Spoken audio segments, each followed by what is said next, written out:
Estaremos apresentando agora sobre as normas regulamentadoras e biossegurança com organismos geneticamente modificados, parte 2. Somos da Universidade Federal do Oeste do Pará, programa de pós-graduação em Biociências. A instituição fica localizada no município de Santarém. Os integrantes do grupo, Cleomar Almeida, que sou eu, Darcy Pereira, Eleimane Soares e Gabriela Reis.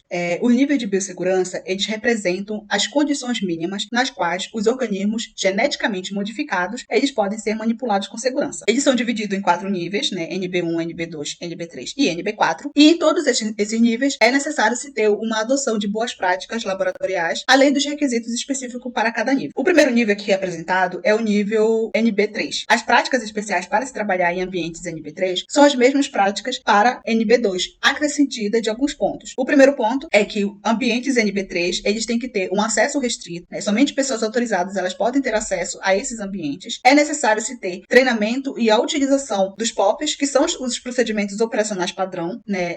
Esses POPs, eles são documentos que descrevem os passos específicos que devem ser seguidos para realizar uma determinada tarefa. O controle de acesso, equipamento de proteção individual, né? A utilização de EPIs e a vacinação e exames médicos dessas pessoas que têm acesso a esses ambientes. Além disso, é necessário se ter também a utilização das cabines de segurança biológica, o gerenciamento dos resíduos desses ambientes, a notificação de acidentes, e essas notificações de acidente, elas são responsabilidades, né, definida ao responsável ali pelo laboratório. Ele que deve notificar, ele que deve conferir ali as pessoas autorizadas a ter esse acesso, conferir se estão utilizando os EPIs ou não. Quais os equipamentos de contenção necessário para se trabalhar em ambientes NB3? É necessário se ter um vestuário e acessórios de proteção adequados. É necessário também a utilização dessas cabines de seguranças biológicas e se ter um autoclave, né, para autoclavar ali o material, esterilização. Quais os requisitos de instalações laboratoriais para credenciamento de ambiente com nível de biossegurança 3. É necessário que esse laboratório ele tenha uma localização que não é qualquer pessoa que tem acesso, né? Ele deve ter um acesso restrito. É necessário se ter também a entrada e saída com câmeras pressuradas, câmeras eye-lock. São câmeras que quando você sai ali do ambiente laboratorial, você passa por um processo de esterilização e quando você entra, também passa por um processo de esterilização. Instalações de higiene, né? Ali, tanto ali na sala do laboratório quanto no entorno, corredores, são necessários se ter essas instalações. Visores de vidro entre as salas, né? Entre as salas, nos corredores, autoclave e vedação. Também é necessário linha de vácuo, a comunicação, né, e segurança, manutenção, instalações elétricas e gás e os registros de água. Quanto aos procedimentos padrão de laboratório para níveis de biossegurança 4, quais são as práticas especiais para se trabalhar em ambientes NB4? Primeiro, que todo o material transportado para fora desses ambientes, ele deve estar em recipiente duplo e seguro, né, para não haver contaminação. Controle de transporte, quando ele for descartado, ele deve ser rastreado. Acesso restrito, né, a essas áreas. É necessário se ter planos de emergência, atendimento de emergência, a troca de roupas e descontaminação, restrições de materiais, descontaminação de filtros das cabines de segurança biológica e a esterilização e tratamento de materiais. Bom, dando continuidade ao que a colega falou anteriormente sobre a introdução das normas da biossegurança, nível 4, é importante frisar e deixar claro que estas normas, elas vêm nos colaborar, nos ajudar a fazer nossos experimentos, nossas atividades laboratoriais com segurança, né, sem trazer contaminações ou alguma doença proveniente do nosso experimento, da nossa pesquisa. E dentre estas normas de biossegurança de nível 4, é a norma que trazem informações importantíssimas para as equipes, para os profissionais que trabalham dentro do laboratório. E esta norma de nível 4 é uma norma de alto risco. Ou seja, se você não colocar em prática, né, não colocar os requisitos necessários durante a execução do teu experimento, você pode estar obtendo algum contaminante, né, alguma doença proveniente dos laboratórios que colocam em ênfase, né, em execução esta NB4. Dentre as doenças, né, importante frisar aqui, herpes vírus, o vírus ebola, doenças que nos trazem infecções importantíssimas, né, e que é ruim, né, para se tratar, porque é uma doença que você não está desejando que aconteça em você. Aqui nessa imagem, vocês veem, né, que existe aqui um filtro HEPA, que é importantíssimo, porque ele evita que aconteça a entrada de materiais, de partículas, né, de ar no laboratório que sejam de riscos para o experimento e também para a pessoa que está no ambiente. Quais os requisitos de instalações laboratoriais para credenciamento de ambiente com nível de biossegurança 4 em NB4? Existem vários. Aqui eu vou citar alguns que são importantíssimos e que devem ser sempre executados. Uma vez não executado, a pessoa que está dentro do ambiente, ela está propícia à contaminação, a riscos, né? Então, a não execução desses planos também não permite com que o laboratório seja credenciado junto ao órgão de segurança, né? Que aí a gente diz que é a Anvisa. O acesso ele deve ser controlado por cartão ou biometria, ou seja, não é qualquer pessoa que tem acesso ao ambiente. Técnicas devem ser ser sempre usadas, né, para que não entre algo que não é previsto ao laboratório. Então, os técnicos devem sempre usar as vestimentas de barreira, né? Essas vestimentas, elas impedem para que não entrem no ambiente o que não deve. E aí essas técnicas de barreira envolvem o quê? Luvas, o avental, o jaleco, enfim, os seus materiais de proteção individual. Além também dos materiais de proteção coletiva, que são muito importantes, como, por exemplo, a capela. Também no ambiente laboratorial, para que seja credenciado, deve ter autoclaves, deve haver inspeções diárias, portas divisórias no ambiente, além de linha de gases e também vigilância e comunicação entre os membros. Quem deve fazer o treinamento em biossegurança? Todo profissional, toda equipe que tem acesso ao laboratório. Todos aqueles que vão estar envolvidos com os organismos que são geneticamente modificados, né, os OGMs, devem fazer o treinamento para que ele seja ciente e entenda do que ele está fazendo no ambiente laboratorial. Quem no ambiente é responsável pelo cumprimento das normas de biossegurança? É sempre o técnico. Sempre vai ter um responsável técnico. E aí, esse responsável técnico, ele é responsável de assegurar que as pessoas trabalhem, né, com esses organismos de forma cautelosa e que sejam treinadas, para que não aconteça nada além do previsto. E aqui nessa imagem a gente vê uma pessoa que coordena o laboratório e que executa toda a questão administrativa, técnica e logística. Veremos agora, a partir deste momento, os procedimentos padrão para o trabalho no ambiente biosseguro de normas de biossegurança 1 e as normas de biossegurança 2. Que aí são normas também previstas pela Anvisa para evitar também proliferação de doenças, de organismos em outros ambientes, né, além do próprio ambiente laboratorial. E aqui a gente vê que são procedimentos padrão, por exemplo, o controle de acesso, a identificação do laboratório como de nível de risco 1, de nível de risco 2, na porta de entrada, ter um bom espaço físico, os documentos de instrução no ambiente laboratorial devem ser claros, ou seja, todos devem ter acesso àquele documento, né, dos riscos que estão enfrentando e que podem enfrentar. A lavagem de mãos são obrigatória antes e depois. Segurança durante a manutenção deve sempre haver, ou seja, você deve estar completo com seus aparelhos, né, com os seus objetos de proteção individual, né, desde a touca até o propé, aí vai envolver luva, vai envolver avental, vai envolver jaleco, vai envolver todos os materiais que te protejam, né? Os documentos, eles sempre devem ser claro quanto a isso. Tá? A segurança é importantíssimo que haja. Limpeza e organização do ambiente antes e depois. Os alimentos e plantas jamais não são aceitos nesses laboratórios, né? Porque você está tendo risco. O cuidado com materiais perfurocortantes é importantíssimo.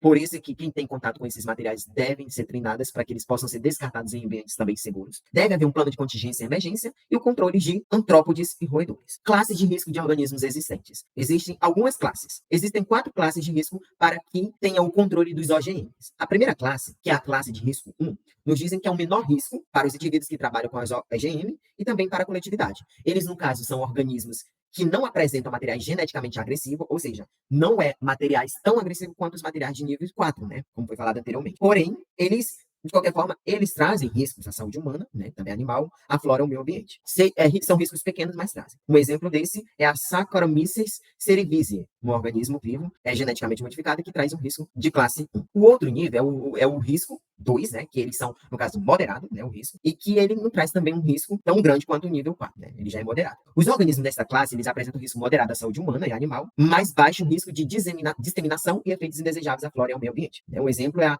Schistossoma mansoni, que é um organismo que faz parte dessa classe de risco 2. A classe de risco 3 já é uma classe de alto risco, né, para os indivíduos que trabalham com os organismos geneticamente modificados, e porque ele contém um material genético de alto risco, a saúde humana, a saúde ambiental, a saúde floral, ou seja, a saúde que vai envolver todo o ecossistema, né? Que aí vai envolver o humano, o animal, o meio ambiente. Ele tem um risco moderado de disseminação e efeitos indesejáveis à flora e ao meio ambiente. O exemplo é o Bacillus anthrax. E aí o maior risco, que é o mais que você deve tomar atenção, é o risco 4, né? Que aí esse risco, ele traz um risco muito grande para o ser humano e também para a coletividade. Isso porque ele apresenta um material geneticamente modificado de alto risco à saúde humana, ambiental e ao meio ambiente. E aí seu risco é elevado de disseminação e efeitos indesejáveis à flora e ao meio ambiente. Um exemplo disso é o vírus Ebola. Todo mundo já ouviu falar aí. É isso, gente. Então, agradeço a minha parte e desejo boa prestação para a próxima colega. Olá, meu nome é Ellen. Eu vou falar um pouco sobre OGM. Existe regulamentação diferente para o trabalho de grandes volumes de OGM? Sim, o termo grande escala refere-se a processos de cultivo de OGM com volumes superiores a 10 litros. Esses processos são classificados de 1 a 3 em nível de biossegurança em grande escala. Existe regulamentação diferente para o trabalho em grandes volumes de OGM? Instituições que desejam importar OGM e seus derivados para pesquisa precisam solicitar o certificado de qualidade de biossegurança. Em caso de acidente, o que fazer? O profissional responsável pelo laboratório deve ser informado imediatamente. A comissão interna de biossegurança deve ser informada e ela comunicará à Comissão Técnica Nacional de Biossegurança e aos órgãos pertinentes. Um relatório com as ações corretivas, nomes de indivíduos e autoridades informadas deve ser enviado dentro de 5 dias. Se o acidente afetar a saúde humana ou animal, o CTN-Bio comunicará ao Ministério Público Federal. Quais as normas de biossegurança para descarte de material em ambiente NB1? É o manuseio de agulhas, seringas e vidros quebrados. Agulhas não devem ser retiradas das seringas. Materiais contaminados devem ser depositados em recipientes resistentes e autoclavados antes do descarte. Remoção de material contaminado somente em recipientes rígidos que não vazem. Vidrarias quebradas devem ser removidas por meios mecânicos. Quais as normas de biossegurança para descarte de material em ambiente NB4? São a utilização de roupas de proteção descartáveis que são deixadas em uma área específica para descontaminação após o trabalho. O OGM de classe 4 e seus derivados devem ser inativados e comprovados por testes laboratoriais. Efluentes líquidos devem ser descontaminados por calor ou quimicamente antes de sair da área.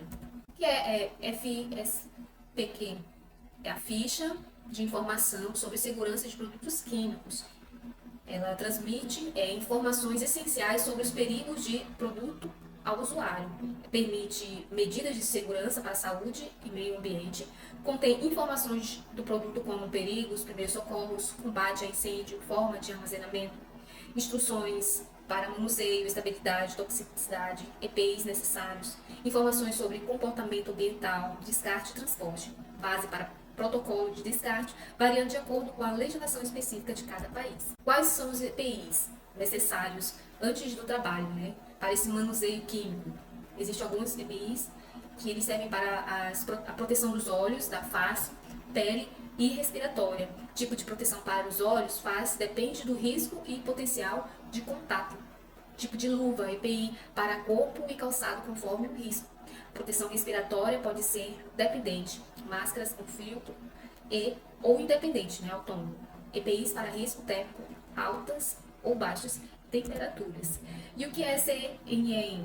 Que é a Comissão Nacional de Energia Nuclear. Ele é um órgão do governo federal.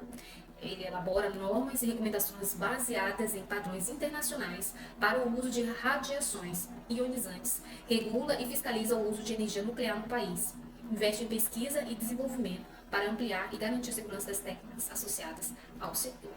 Olá, pessoal. Eu sou a Gabriela e aqui nessa parte do trabalho eu vou falar sobre o gerenciamento dos resíduos de serviços de saúde. Esse gerenciamento é um sistema de gestão para minimizar a produção de resíduos e garantir um destino seguro para eles. O objetivo é proteger os trabalhadores, preservar a saúde pública, os recursos naturais, que envolvem tanto a fauna quanto a flora. Ele é elaborado com base científica, técnica e legal e deve incluir recursos físicos, materiais e capacitação dos recursos humanos envolvidos.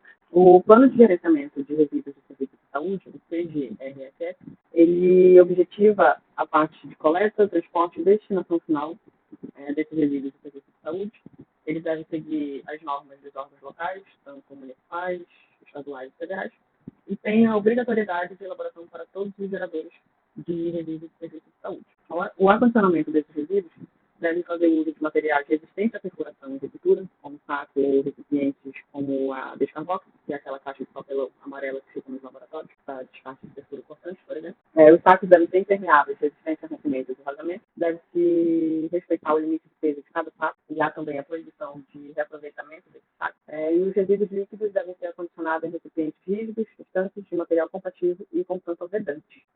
A identificação dos grupos no descarte desses resíduos facilita o manejo correto dos resíduos de saúde. Identificação com frases, símbolos e cores específicas para cada grupo foram criadas pela ABNT. E os grupos dividem-se entre o grupo A, que são substâncias infectantes, grupo B, que envolvem risco químico, grupo C, que envolvem radiação ionizante, e o grupo F, que são os perfluoroconscientes. A identificação com símbolos e frases padronizadas deve seguir a RDP da Anvisa, número 306, de 2004. A identificação de materiais radioativos segue o exemplo dessa plaquinha aqui, que deve conter os rótulos de coloração amarela, com contorno preto, e a expressão rejeito radioativo ou risco radioativo. Devem conter também informações sobre o elemento radioativo que está presente naquele resíduo, o tempo de decaimento, a data de geração e o nome da geradora. Se contaminarem materiais perfuras cortantes, esses devem ser acondicionados acondicionalmente rotulados com perfuro cortante e rejeito radioativo. O rótulo de rejeito radioativo deve ser removido e substituído pelo correspondente ao grupo de resíduos. A finalidade do tratamento de rejeitos radioativos visa reduzir a radioatividade para níveis seguros de descarte, armazenamento em locais e condições apropriadas, levando em conta as atividades e o meio ambiente. Esses procedimentos específicos são delineados nas normas 3.05 e 6.05 do CNM.